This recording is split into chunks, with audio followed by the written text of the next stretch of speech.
And we're live with Rachel here, R-Dub. And we're going to, and we've got great lighting at the moment. Eventually we got it. Much better. Nice hues. As you know, we've done a hangout with Rachel. We went through the ENTJ profile and it was, oh yes, I'm so much like this, Ben. And it's like, it really fitted. But then there's also, that's in terms of her behavior and how she goes around achieving things. But what we're going to see now in terms of what Rachel wants, her temperament is more NF than NT. And we were going to we had a little bit of discussion before we started and something crept up. And so Rachel, if you tell me that thing about the people and around you, and if you talk about that. Yeah, it was it's kind of like a reason why I think it's been hard to determine my type. Because I've been dealing with stress for a while, and I've been in a really low energy state, and I live 15 minutes outside of town, so I was thinking that I want to start over. We're going out. So basically, I went to town today to see a friend, and I just noticed that I definitely feel energized when I get to see like different people, and my mood and my energy level definitely seems to correlate to getting out of my house and being surrounded by lots of different people. I don't remember what else I said. It's hard for me to like go back and repeat what I just said. It's like a different moment now. But yeah, and so I'm wondering if that was kind of like making it difficult to type myself, because I just have so many like external factors like high stress and then low energy, due to, in my opinion, I'm not in my ideal like living space or environment, and I'm not like super happy with it. So what would be your ideal? Okay, I'll just. Oh God, I've got the problem now because I've got two threads. I want to compare the thought process with. We can get back to. I'll just write that down. Ideal living space and environment. We'll get back to in a moment, but I wanted to mention something about so two people showing the same behavior for different reasons. So somebody who resembles ENTJ could do the same thing. Oh, they want to talk to various people around them and socialize, but there's usually a kind of an intent behind it. It's like to advance a project, to keep up relationships with people who might be useful. And I'm thinking for you, well, that stuff's great, and that stuff might come in. That's like a bonus, but the main thing is to get that connection with people. And the main thing for me is feeling like I am a part of the community. I'm out. I went to the local market. I saw the clerk. I saw the barista at the coffee shop, and I went and bought a book at the bookstore, and I talked to those people, and like that whole atmosphere of just interacting with different people, and just for its own sake, to be a member of the community and to be seen, you know, and engaging with people in the moment. Yeah, I do a lot of networking as well, and I have been in a phase in my life where I'm very like goal oriented. Like, I'm 28 and I'm still like trying to get myself financially together. So I've definitely been doing the TE stuff, but I noticed that my natural state is much more about, like, even in my workplace, like I'm so much happier now at my new workplace. And I didn't have all these realizations, these like NI insights, until I was in a different environment, which kind of catalyzed all this like new awareness about myself, where I'm like, it makes such a difference on my mood and my ability to like just be myself and kind of like feel strong in myself. It makes such a difference to be around people who are positive and motivating and kind of kind of give me that push. And this new workplace kind of has everything that I need. Like, people are on, like, there's sports playing on the TV, and people are like very in the moment, switching between different things and like very present. My last workplace was very opposite of that, like very lazy, very quiet, very subdued, no structure. And that was very draining for me. But I don't know if that's kind of evidence of type a little bit there too, where a lot of times I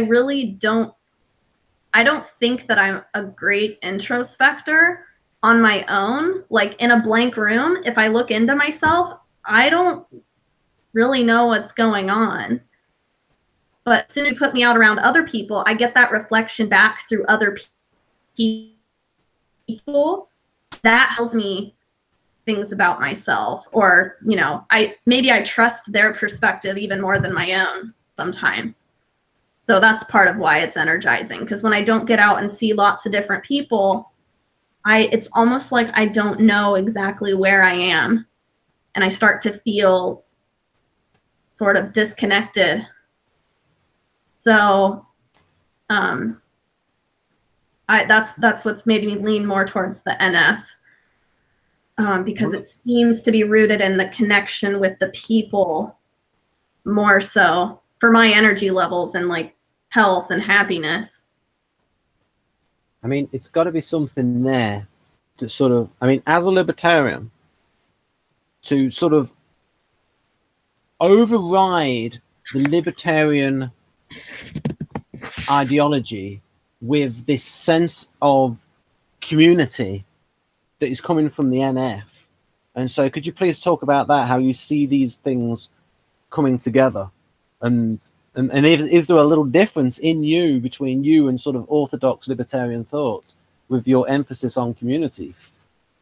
Yeah, and so that's another thing that I've always noticed with myself in the libertarian movement, is that I've always had a much more like green libertarian focus. I'm a little more left in the sense that I would like more, basically, there's a little bit of tapping going on. Oh, it's sorry. Super loud. Sorry, I had no idea. Oh, wow.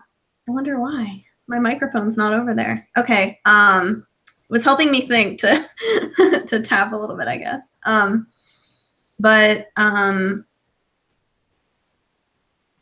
I've always been focused more on the whole and the community, while at the same time I recognize in the libertarian philosophy that like individuals with maximum freedom are, in my opinion, going to be more conducive to creating a healthy whole, because you'll have people who will be more free to explore.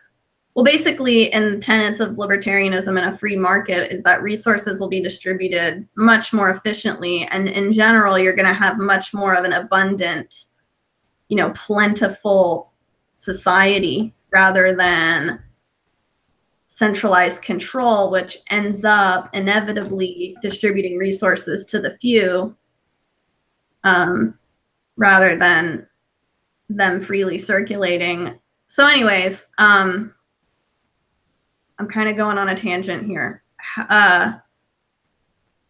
The way I see it, and the reason that I've worked in grocery for as long as I have, and I've transitioned away from corporate grocery to working for local small business grocery, is because I see the grocery store as really a perfect sort of example of a like healthy free market, like a way that we could show that, how do I want to say, that to me, the market itself is like, that is where people connect. That is where people exchange. It's not just about money. It's about exchanging information, exchanging, you know, support. So like at a grocery store, maybe you have a cafe there, you have people that shop there every day, especially if it's a small store. In my ideal world, there would be smaller stores in various neighborhoods, and they would source as much of their stuff locally as possible because that saves them money because they don't have to pay extra for transportation. The more stuff that's locally sourced,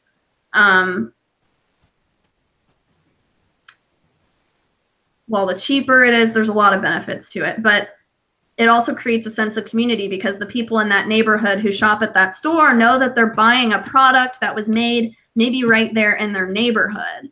Or maybe someone processed that lettuce or those tomatoes, or, you know, they were grown in gardens locally and now they're being sold. So anyways, this is like my whole focus of like,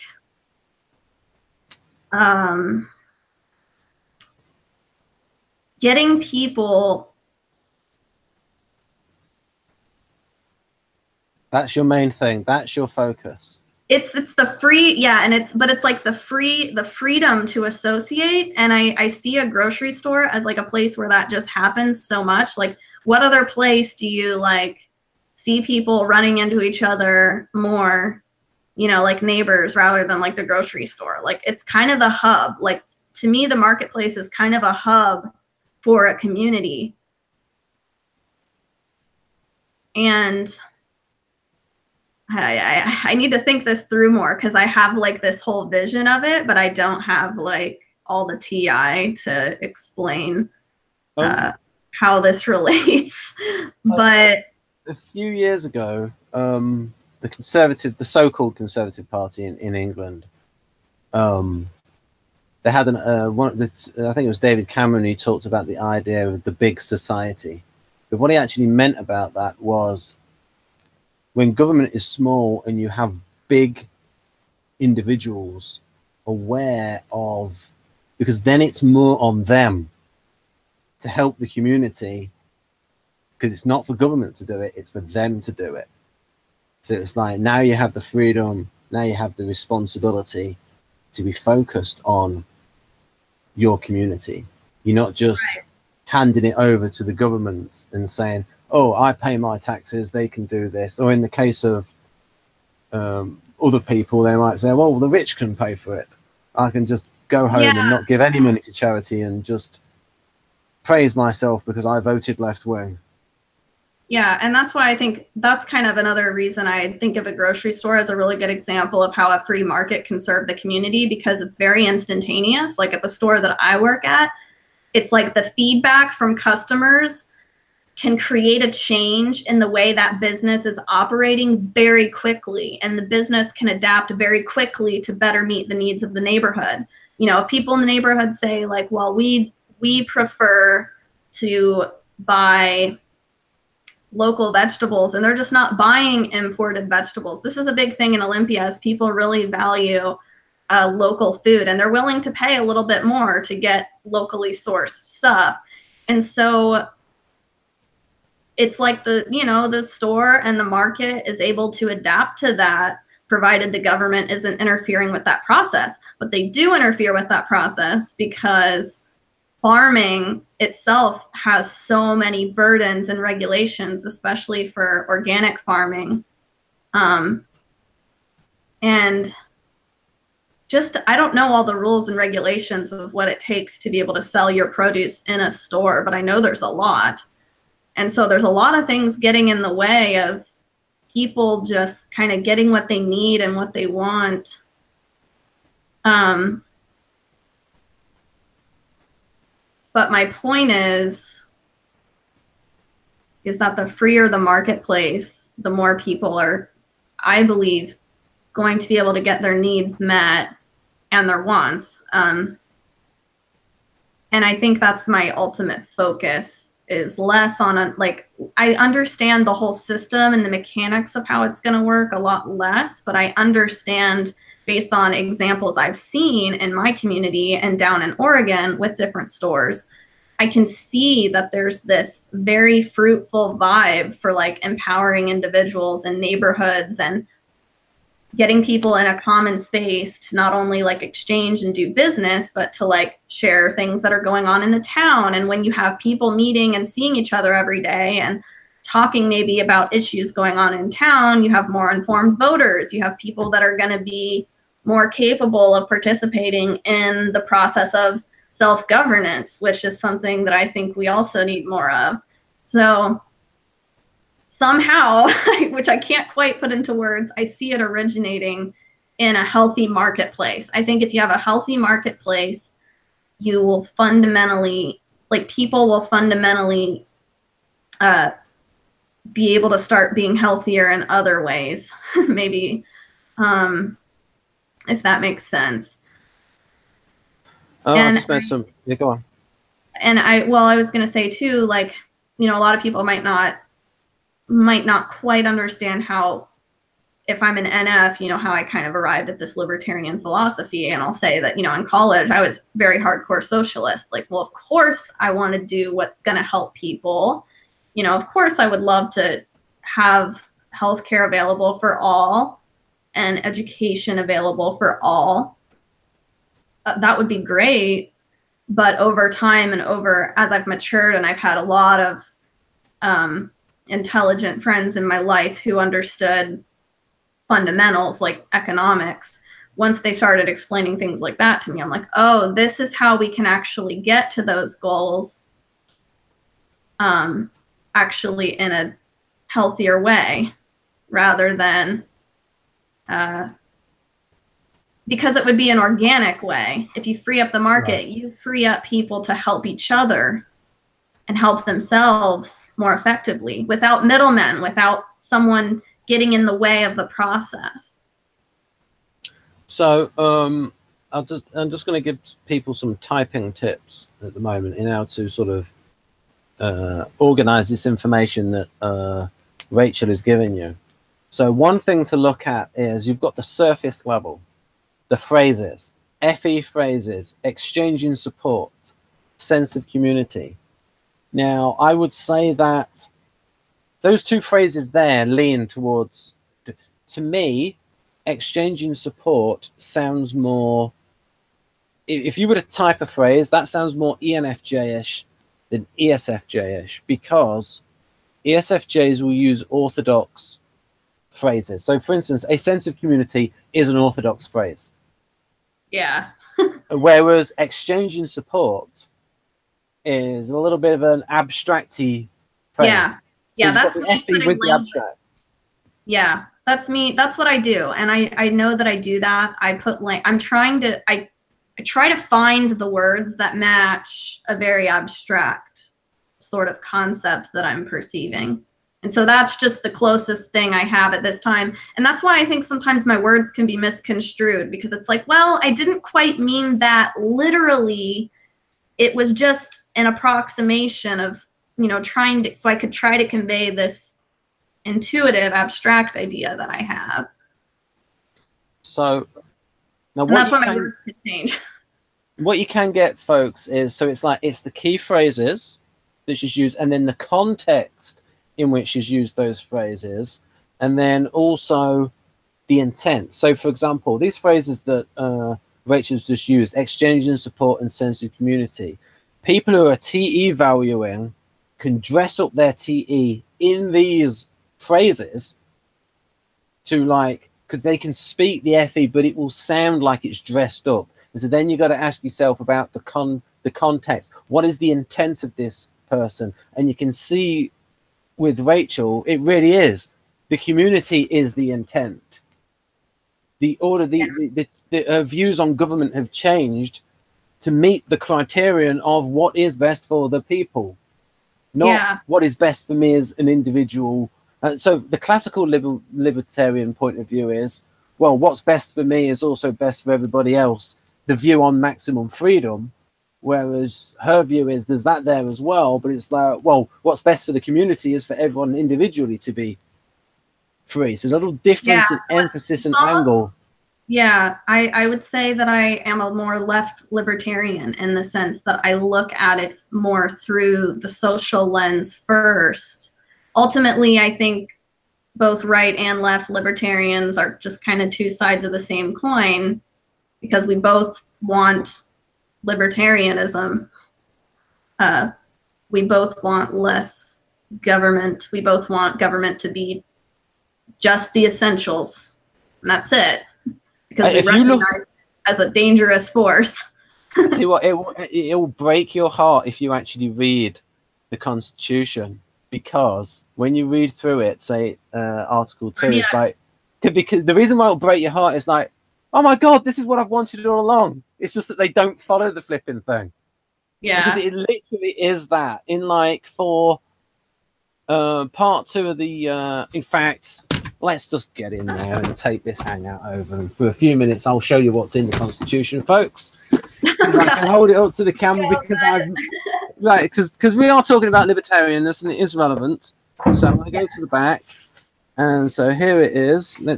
I've not written anything, any naughty notes. Ben doesn't make naughty notes. There we go. Right, so I'm holding up to, this is what the American government should do. Click it on screen, and I need to put the camera on. And I'm not lying. It's right now. This is called the Federalist Papers, and it's got James Madison Jr., who wrote the Constitution, and he gets really angry with this general welfare thing. There is not a general welfare clause, because he says all your state constitutions have one.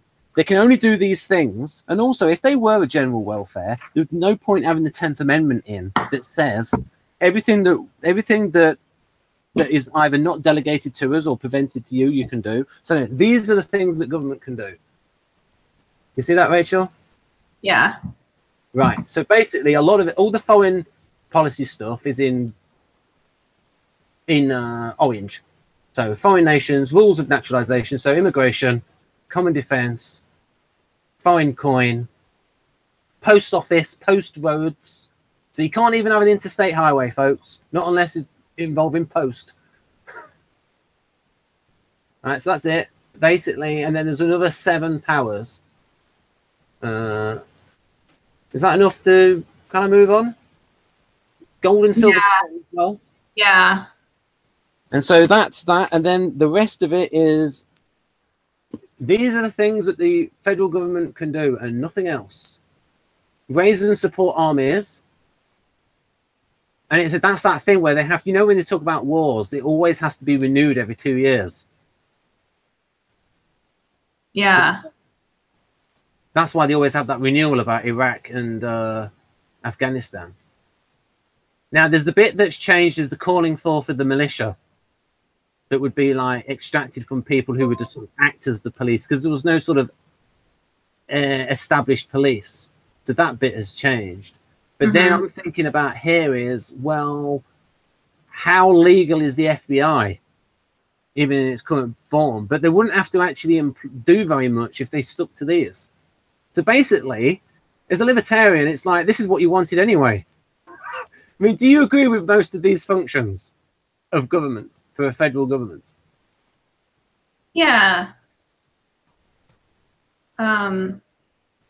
Yeah, so and what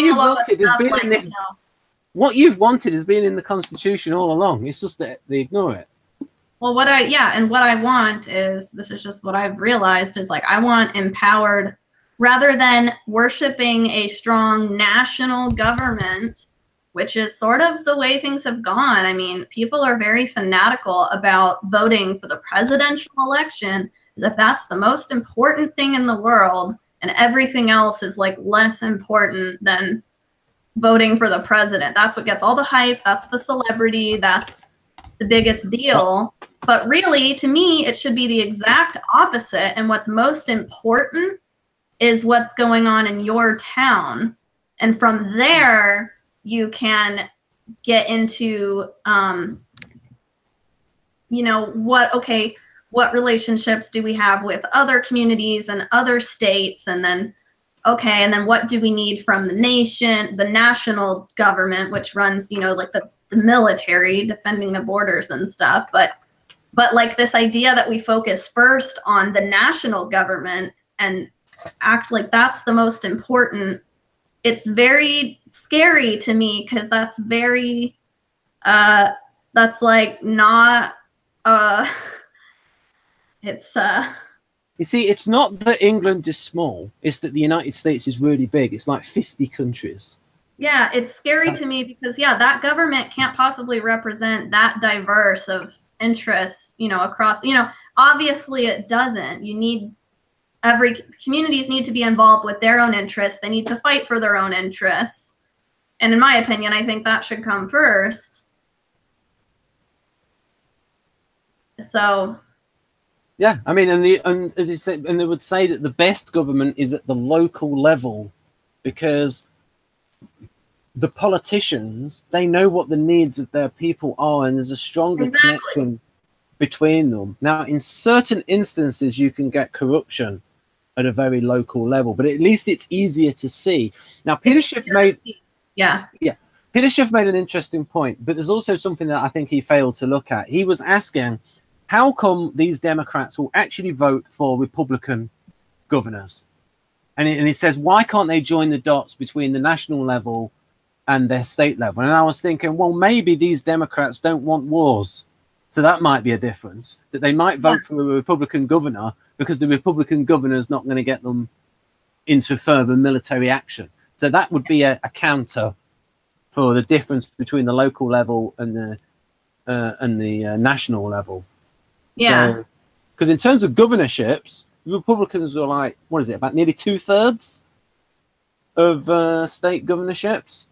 Yeah. No, it's over 30. And, you know, that's a really good point that you bring up. Like, you know, it's like, in some instances, that's a good example of why, like, at the local level, you might vote for a Democrat with respect to your local issues. And then at the state level, maybe you vote for a Republican. And why can't that be? I think to myself, like, why can't that be a normal thing? Why is there this hardcore party allegiance anyway? To me, the issues are what's most important, you know? So, like, I don't know. That's partly how I ended up becoming a libertarian, was realizing that locking myself into one of the two sides meant that I would have to accept wholesale all the different ideas that they had, when I actually have a mix and match of different issues on different sides in different contexts, you know, in different occasions. I want to vote differently. But I think that's just a result of critical thinking, and I don't necessarily think a lot of people are thinking that critically about their representation. If people look at, if somebody just knows socionics, and of course there's a lot of stuff in socionics, and they would look at the way Rachel processes information, and they would look at how well she processes different kinds of information to then sort of say, oh, what processes she then values. And yes, they do have a thing like NT versus NF, because they have their clubs, because they have SFs and STs as well. But it's not as important as is in Keirsey, where temperament is the most important thing. And so much motivation is bound up with NT versus NF. So it's like, and also when you know about Enneagram, it's like, and so you can see that Rachel's N10, it's like, well, she's doing this for NF reasons, not NT reasons. Yeah. But she might do NT things, but for the NF reasons. And then, so whilst praising something outside of socionics for that, what I can say that's good about socionics is that it then explains, oh, role function.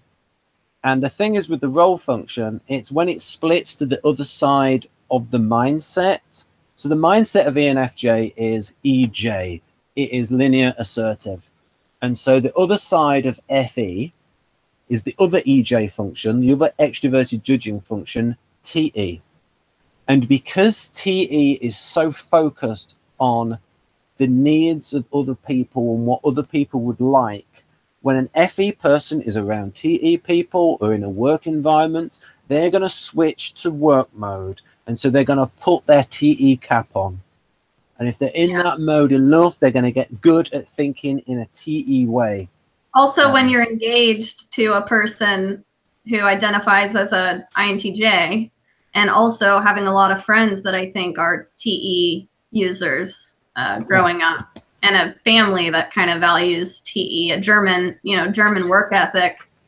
I think that all played a role too. Just also, there's a thing now, you might admit to this or not, and because you understand the TE atmosphere, you can maybe dress up some FE things that you would like in the TE language to get them the sort of thing that you want them to get into by, like, say you want to emphasize, say you want them to do something in the community, you might dress that up in a TE way of... Oh yeah, absolutely. That's how I approach social media services. So like my local store, they still don't even have a full functional website. They just have a Facebook, which is great. I'm glad they have a Facebook, but it's like to me, my reasoning for wanting to have an active website and a Facebook would be for the sake of building community and making sure people are informed and kind of getting the information they want. But yeah, I would have to sell it more in terms of like, this will increase sales. This will keep people reminded that we're here, so they're more likely to come in. Like, I had to focus on the TE, what the practical, returns are going to be, the more specific, concrete. Whereas for me, I'm like, well, building a brand is about the relationship and the FE stuff, but that's a lot harder to sell when people are, especially if you're talking to business people that are heavy TE users, they don't quite understand because they want to know that the action leads to like value in a concrete way. So yeah, I definitely relate to having to present things that way. Although I'm trying to get myself into a role where I am able to play my natural strengths and not have to do so much TE. Yeah. In fact, I think I'll be happier that way. I think there's a couple of functions. There's a couple of types. Well, there's a couple of function types in that I think FE DOMs and NE DOMs are the types most likely to go to their role function, because TE and SE are so necessary. TE in a work context, everyone's getting their TE cap on, and FE is going to go towards that because, as I said, it's focused on other people and what other people want. If they want the TE, it's going to TE mode. But also, you get that with the NE DOM, because most of the time, NE DOMs, they're using SE more than NE, because just the nature of what sensing is. And so that will come through as NE DOMs will just do a lot of stuff that's risky, and they're just basically like abstract SE DOMs, really. And also, if you threaten their freedom or try to control an NE DOM, they come back with a lot of extroverted sensing. So extroverted sensing can be very strong in that. I mean, look what ENFPs do. Like, they'll travel abroad and climb up mountains and do lots of crazy stuff in order to experience it. But so their main intent is to experience in the adventure. But in doing that, they show a lot of extroverted sensing. So now we will get to the profile. That is a big preamble. Oh, so Rachel, what do you think of this? If you read through that, you could read it out loud and then stop, whichever you prefer. Okay, am I just starting with the abstract cooperators? Yeah. Okay. These abstract cooperators, as I like to call them, Plato's idealists, Aristotle's ethicals, and Galen's cholerics, and Meyer's NFs, have, like the other types, a tightly configured personality, so that each trait of character entails the other traits. Mother Nature will not permit idealists any more than other types to pick and choose the traits that make up their character. Their environment enables them to develop a given trait. It can only be one that is predetermined by their temperament. While it is useful to think of each of the four temperaments as a single unified configuration of attitudes and actions, individual members of each temperament clearly differ from one another. Thus, all idealists seem to have a great capacity for diplomatic empathy, but some, the scheduling NFs, are drawn to the directive role of mentor of human development, while others, the probing NFs, prefer the informative role of advocate of harmonious interaction. These two divisions can be further broken down to reflect an expressive or a reserved social attitude, with the mentors tending to play the role variants of teacher or counselor, and the advocates playing champion or healer. So ENFJ is the teacher. Yeah. They tend to play that social role of, and even in you, like, you want to move people along in that role of the way you interact with people. It's like, it's a bit weird because it's sort of like leading on the sly, because it's like, oh, I'm all about you, but I'm going to direct you over here. I'm going to make you want to go over here. I'm not going to order you to go over there. I'm going to make you want to go over there yourself. So it's a weird way of being in charge where you make them want to follow you. Yeah, I agree. I really relate to that. And I've even heard it said that ENFJs, they're like the best, they have the best command over language. Like they have the best communication skills of the NFs. I mean, I guess that's subjective because it might not be, you know, maybe. I think so, because they're going to be more focused than ENFP. Yeah, it's that they're going to cut out the fluff.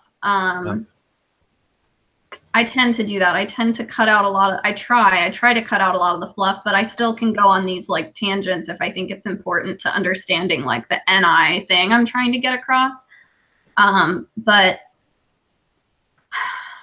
yeah, I find myself, and this is going to be some like, this is making me vulnerable and feeling exposed to share this, but sometimes I'll literally be aware that I'm saying something to someone because I know those particular words are gonna like perk them up and get them more likely to be interested in what I'm talking about. And I'll do it so naturally where I'm like, why did I say that? It's not that it's like a lie, or it's not that it's fake or like not genuine. It's just, I'll know very well what words to use depending on who I'm talking to. But it's so automatic. It's so automatic. It's not even anything I think about. But when I catch myself doing it, I'm like, is that, and this is kind of probably an NF sign, because I'll reflect and I'll be like, is that like, I don't know how to describe it. I'll just say that another type from the same quadra, ESTP, can do the same thing, but for different reasons. So even though you're doing it, you've still got the other person's interest at heart, or close to it. That's what I have in mind. Yeah. Whereas ESTP, they're doing it from a promoting kind of reason. So somebody like Trump, because they have no inner core, right, and they don't really care about other people's points of view, but they're going to reflect them back because they are very aware of how people respond to them. So when an ESTP will be very polished, can be, so a well-accomplished ESTP will be well developed in their presentational style, but you still have to look at their intent. And I suppose a really well-developed ESTP is going to think, well, oh, I quite like everybody liking me. I think I'll continue to behave myself. Yeah. And I'm a little more sensitive to like, well, I want it to be authentic, or I want it to stay aligned with like my overall goal, which is like helping that person in some way, or helping further, which is like, here's my, you know, this is like the ENFJ thing where, you know, we all have our own vision of what we think betters society. I mean, ultimately it is subjective, even though I think we are basing it on objective FE stuff, because it's like,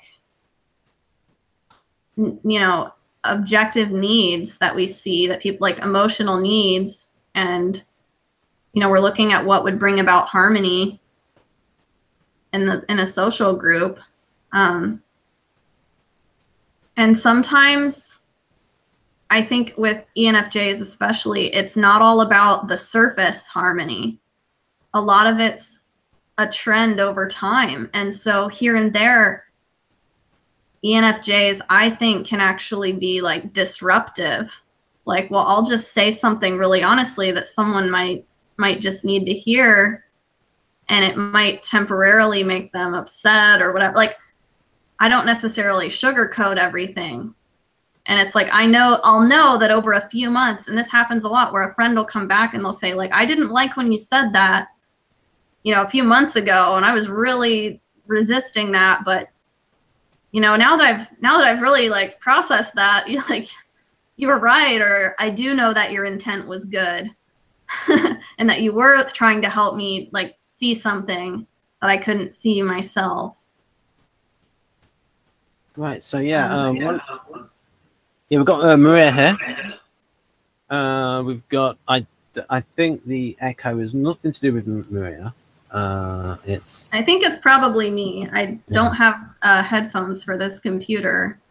I can turn my volume down. Okay. Because I have iPhone headphones now, and I don't have a pair of regular headphones. One of the things that may have made you identify with ENTJ was because ENFJ is also goal focused, because they've got that proactive enterprise. But in your proactive enterprise, and Keirsey would say that the directive types, they're not looking for.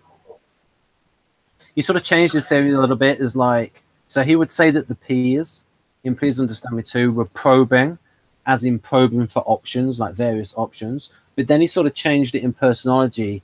He changed it to the directed types, say the NFJs, they're probing for options, but options to advance, options to get towards a goal.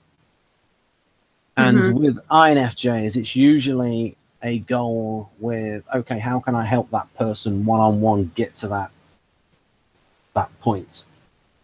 Yeah. And with ENFJs, it just involves more people. Yeah. So it's just the difference between expressive and reserved. Yeah. And INFJs can do it, but it requires a lot of energy for them to like get out there and like raise their energy level, and like they do a class. Lady Lullaby once said when she's taught a class versus she's much more comfortable counseling someone than actually. And then she talked about this publicly, folks, and in a video.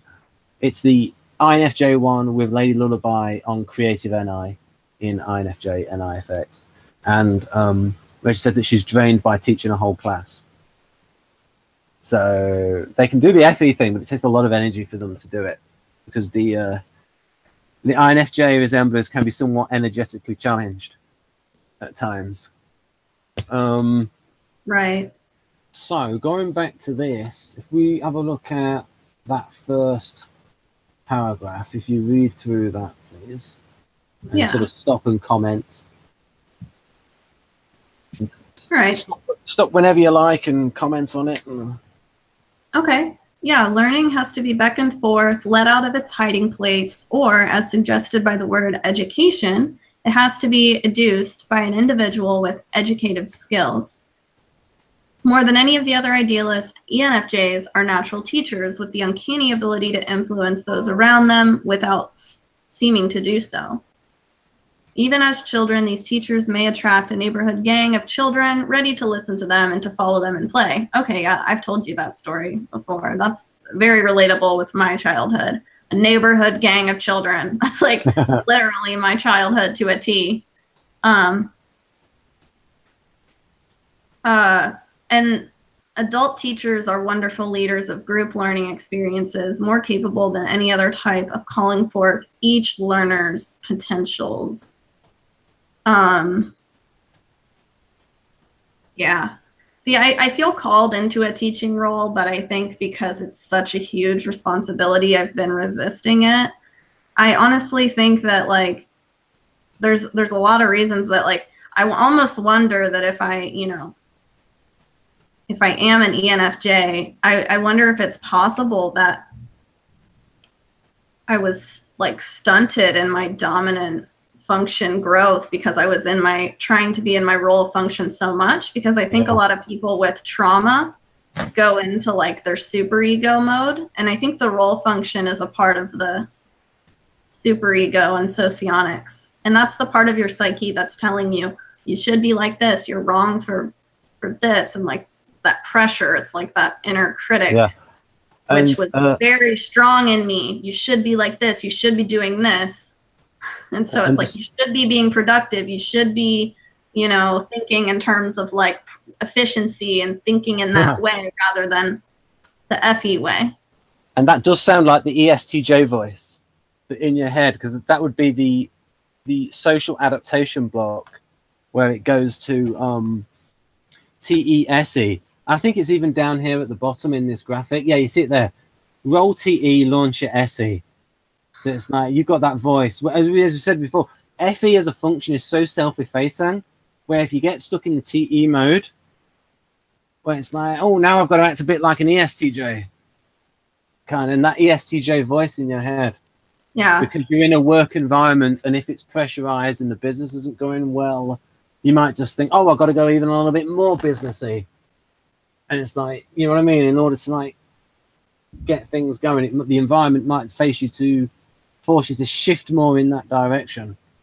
Right. And so how would you go about thinking, like, how would you think about someone that might have been pressured to do that their whole life, but it didn't cause me to become a TE dominant person? You know, it's like, obviously, it's like psychologically, I don't seem to prefer it. Well, it seems like what I'm doing is for FE reasons, but yet I also have this feeling that I didn't get to spend as much time as I would have wanted to developing my FE. First of all, I was homeschooled. Yeah. So I was isolated a lot. And I'm in my formative years, I had to learn how to cope with being isolated and not getting all the interaction that I would want with different kids. But I did as much as I could in my neighborhood. I reached out to every single kid. I played with every single kid. As I got older, because my first neighborhood, there was only one kid, a really good friend that I would play with. And I just always wanted to be connected to more people. So, but over time, I still felt isolated because I didn't go to school. As kids started to get older, I was missing out. I couldn't relate to what it was like to be in public school. Things would happen at school. They could all talk about it. And I was completely left out of that situation. So that was like a blow to my FE, because I'm like, well, I can't relate on this like very common experience that everyone else has. And so I just think in my development, I've had a hard time because I'm a weirdo. Like I'm a different one. I was always different. Not that I identify with that in the way that I think more of an INFP would. I think it's like a pretty objective thing. I'm just saying objectively I was different, and that might have played into maybe not as strong of FE development because, you know,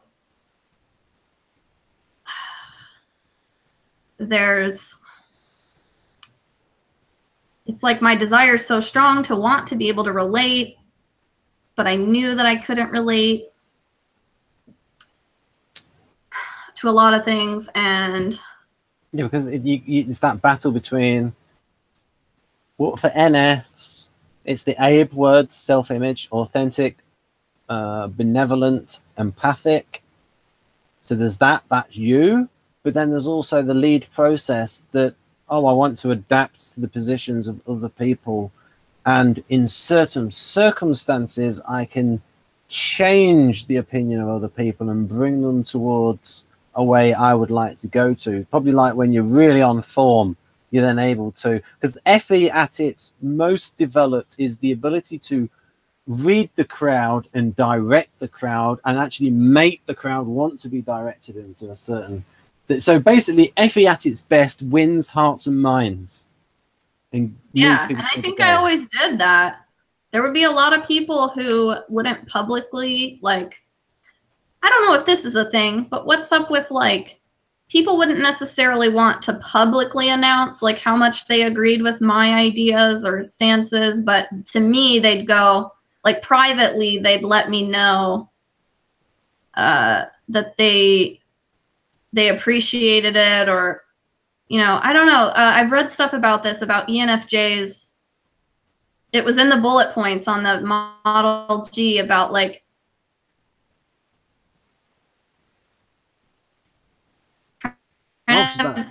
oh, can be. Do you know which bullet point I'm talking about? It was something about being perceived negatively. Which function was it? Oh, I can't remember. It might be the FI control. Okay, I'll try and pull that across. I'll get there quickly. Infographics, computer graphics in English, profiles in English, NFs in blocks, ENFJ. I'll just I'll copy those across. So these are going to be all of the right. So that's FI control. So this one, was it in one of them? Let me see. No. Okay, maybe go up. Okay, that's going to be that one. Where was it?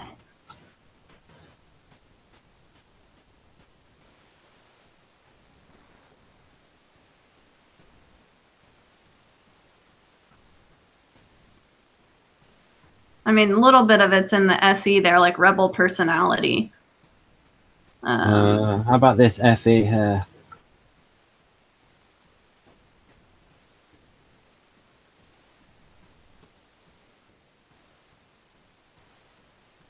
Yeah, I don't know where I saw it. Maybe it was in a different.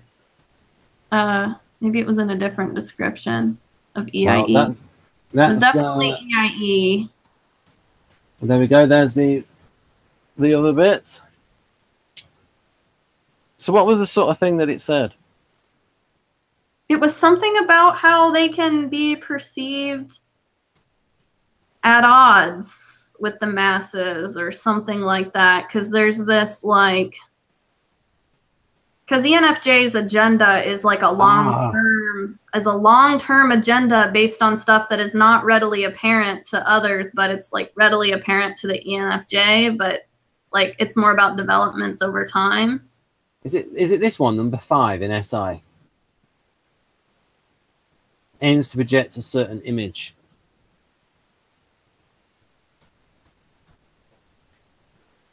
Yeah, not quite.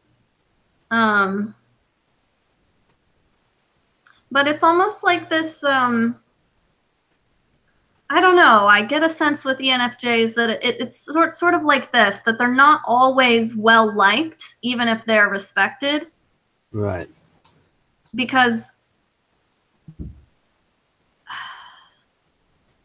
I just see it as they're not necessarily trying to please people in the moment as much as they're trying to help them over time. Right. So, and that's what can make people angry, especially people that, like, if people want to believe that everything's fine, and I'm like, no, you're being oppressed. We need to start a movement. We need to fight for ourselves because we're having our rights taken away. Things like that. They don't want to hear that. No, everything's fine. Like, yeah, and it's like, they're doing the tough love. I have to be very careful how I present that because I don't want people to close off to that idea. Doing what's best for the person and where the potential of the person, and when they become that person, they'll thank you. Yeah. But in the moment, they don't necessarily like it, or I mean, how would you like if someone told you, "Hey, Rachel, you'll be a much better person once I've directed you to, once I've told you these things to do." You won't. I know. It's not. I know. I get it. Right. So we can't find the magical thing. Maybe the audience can find the particular bit. So yeah, I'm not sure where I saw that. It was a different Socionic site, maybe. And then it was there's that one that people can look at. That's the that fits as well. This is the social mission block of ISFJ, and so if anyone tells the ENFJ, "Oh, you just need a nap," that would go very well. Right, bit of an in joke there. All right,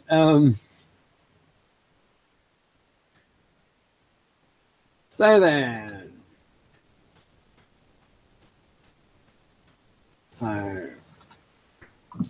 I am super interested, by the way, in like other people's feedback. I mean, if there's like anything glaringly obvious to you, if you're like disagreeing that I could be an ENFJ or anything, like I would definitely love to hear that. I do think it's really hard just in these short videos. Yeah, I mean, I'm getting the thing from, I mean, you've looked at the Keirsey book. You can please understand me too. And you've probably looked at have you looked at the chapter on NFs? Yeah, yeah. What do you think about what you've read there? I mean, I think it's great. I don't know. Do you relate to it? Yeah, no, I do. I definitely do. I was trying to find for something that really, yeah, self-esteem and empathy, self-image of idealists, empathic, authentic, benevolent. Yeah, I relate to that much more than the self-image in the NTs.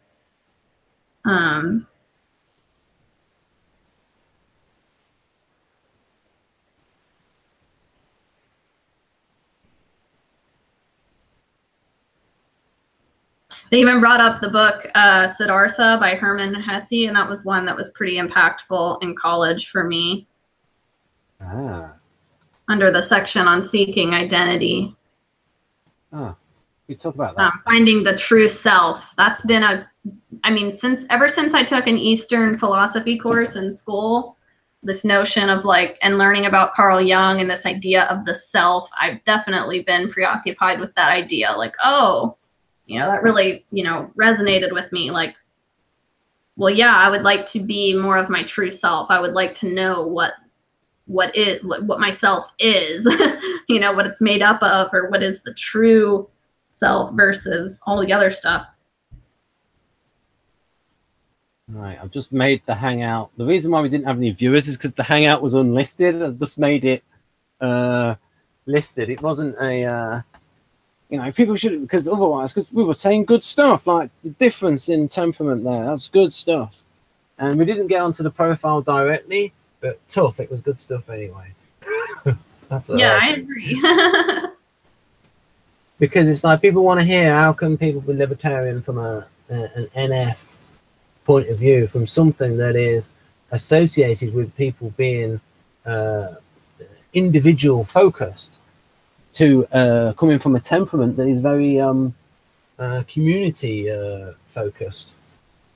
Yeah, it only came from, yeah, just to reiterate, it came from me seeing the benefit that it would have at the community level. That's what sold me on it. All right, so. Because ultimately my goal is happier people. I just want people around, like, it's personal too. It's a selfish agenda that I want to go to town and I want to talk to people that are happy and vibrant, because happier, more satisfied, fulfilled people are just more pleasant to talk to and be around. It benefits me to see people smiling and have positive things, you know, reflected back, rather than seeing people sad and depressed and looking lost or unfulfilled, slaving away at a company like Walmart. It's like I can't even go in there for the price, because like it's not worth it for me to see those employees, and they just look so soulless and empty, and they don't have a personal connection. Right. You know, it's like I'd rather, that's why I like the local market, because it's like real people meeting and talking, and there's that sense of the broader community awareness present, you know, that you just don't get in like a corporate store. And yeah, it affects me really deeply.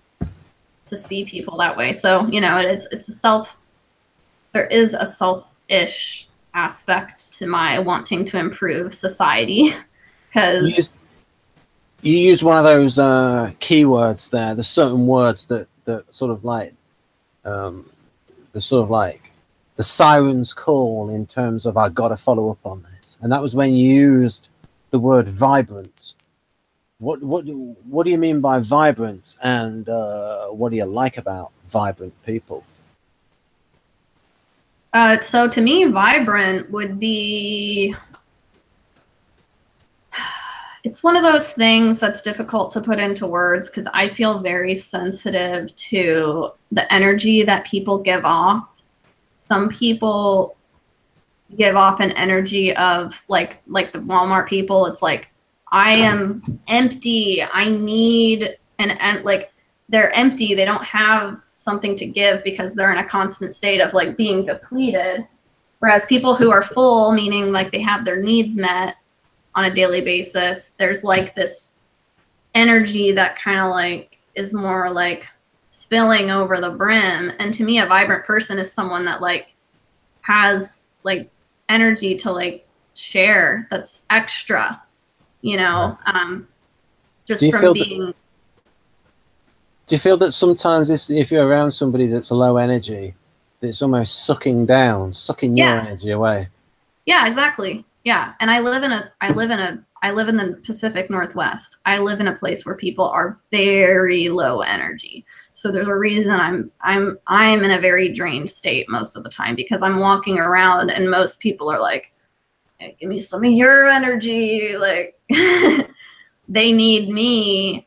And I'm like, I don't have enough to give to all these people. So it drags me down, because for me to be charged up, I need to see other people with like that vibrance. And like my friend today, she tests as an INFJ, and we get that back and forth. Like I'll be saying something and starting to smile, and she'll be smiling with me, and just seeing the reflection of my emotional state on her face like charges me up, and it helps me to keep going, and it feels like it helps my brain. It literally feels like it helps me to process things better. Whereas like if I don't get that like real time emotional feedback, it really is draining, because then I have to like try to figure out, okay, like what do I do? How do I adjust myself to try to like get that, to connect to this person, to get that feedback? And some people, some personality types, they just don't do that, and they'll just look at me skeptically like an ISTJ. Like, what are you trying to do? Yeah, but anyways. No. That's so people should, so even from a function point of view, people should hear that and go, and if you're not putting that in the FE bucket, folks, I despair of your typological ability. But now, yeah, you got to put that in the FE bucket. So, just as a question to contrast with FI DOMs. Right, it's gonna be based on it's not gonna be based on so much what they see as how they feel about the interaction with the person. So so with the FE DOMs, it's the actual emotions the other person is emitting towards you. So as you said, the energy. So the focus is on the objective aspects of it. With the FI DOMs, the focus is on the subjective aspects and the feeling of connection. And that's more imaginative, more subjective, the feeling of connection. It's why I showed that bit before in previous Hangouts, a bit from NLP about rapport. And rapport being FI based, about a perception of similarity of values or other things in common. I mean, you can have people who have rapport. Say somebody's in New York and they're originally from Nebraska, and they meet somebody else in New York from Nebraska. Then they have a connection just over that Nebraskaness thing. Yeah. So it can be over just little things where people feel a connection, or two guys who support the same football team. So it's just that I think for NFs, and particularly INFPs, they're the most likely to have a strong connection with somebody based on shared values. because they abstractify their values so much. ISFP will have a lot of values and stuff, but they themselves will say it's situational, although they'll react in the same way across many different situations. It's just that they don't then abstractify their values and think about it all the while, because if they did do that, they'd be NFs rather than ISFPs. Right.